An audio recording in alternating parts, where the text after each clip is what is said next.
Representative Peter Roscom, a leader on the U.S.-Israel relationship here in Congress. He and I are two of the co-chairs of the Republican-Israel Caucus.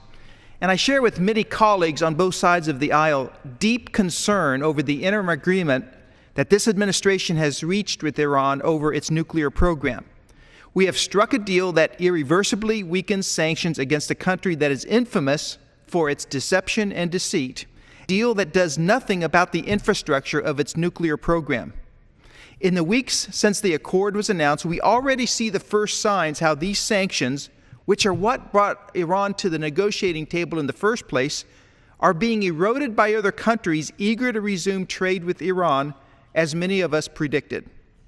Weakening the sanctions now without demanding that Iran dismantle its nuclear program takes away our leverage. They have not stopped a single one of its 19,000 centrifuges from enriching uranium. They are not dismantling its plutonium plant either, a plant which has absolutely no peaceful civilian purpose. We are witnessing a recurrence of the kind of effort that failed to prevent North Korea from acquiring nuclear weapons, but in an even more volatile and dangerous region of the world. All this is being done with the country that our own State Department has long defined as the chief state sponsor of international terrorism and which is determined to get nuclear weapons.